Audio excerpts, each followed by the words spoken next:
एक मोठी बातमी कर्नाटकमधून येते। कर्नाटकमध्ये ऊसाच्या ट्रकांना आग लागली आहे। 10 पेक्षा अधिक ट्रकांना आग लागल्याचं समजतंय। बागलकोट जिल्ह्यात ऊस उत्पादक शेतकऱ्यांचं आंदोलन तीव्र झालंय।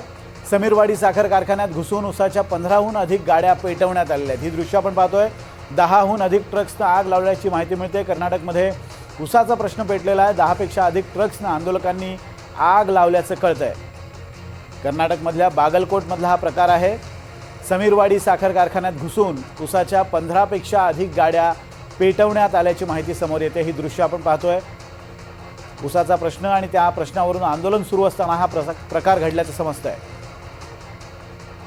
ही ताजी दृश्य आपण पाहतोय। 10हून अधिक ट्रक्सना आग लागल्याचं समजतंय। समीरवाडी साखर कारखान्यात घुसून ऊसाच्या 15 ट्रक्सना आग लावलेली आहे। आंदोलकांनी हा सगळा प्रकार केला। अधिक माहिती जाणून घेऊया। आपले प्रतिनिधी रामराजे शिंदे आपल्या सोबत आहेत। रामराजे, काय अपडेट्स?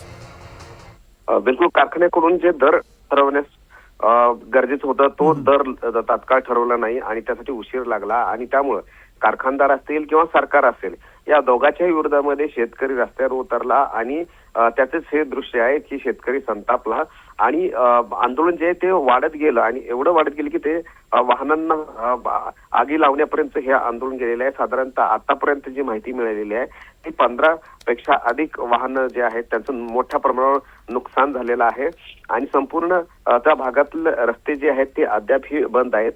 पोलीस यंत्रणा आणि सरकारने आदेश दिलेले की लवकरात लवकर परिस्थिती जी आहे ती आटोक्यात आणावी, परंतु जर दराच्या दर ठरवण्यासंदर्भामध्ये लवकर निर्णय घेतला नाही तर कदाचित हे आंदोलन आणखीन वाढू शकतं।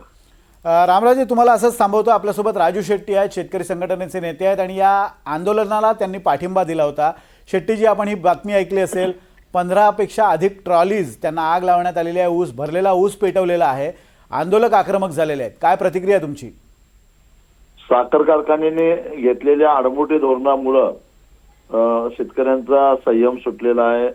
खरं तर बेळगाव जिल्ह्यातल्या साखर कारखान्यांनी सरकारने जी मध्यस्थी केली होती ती मध्यस्थी म्हणजे 3300 रुपये दर देण्याची ती मान्य केलेली असताना बागलकोट जिल्ह्यातल्या कारखान्याने पण आडमुठ्यापणानं त्याला नकार दिला। खरं तर सरकारनं मध्यस्थी करत असताना 50 रुपये सरकार द्यायला तयार अशी भूमिका घेतलेली होती।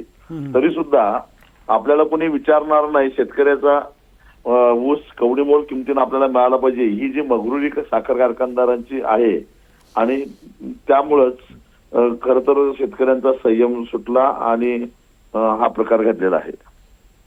अगदी राजू शेट्टीजी, धन्यवाद दिलेल्या अपडेट्स बद्दल। आपण बघतोय 15 पेक्षा अधिक ट्रॉलीज त्यांना आग लावण्यात आलेली आहे। आंदोलकांचा संताप अनावर झालाय आणि दरावरनं ऊस दरावरून हे सगळं आंदोलन सुरू आहे आणि आंदोलकांनी, संतप्त झालेल्या आंदोलकांनी समीरवाडी कारखान्याच्या आवारात असलेल्या ऊसाच्या ट्रॉलीजना आग लावून दिलेली आहे। भरलेला ऊस जाळून टाकलेला आहे।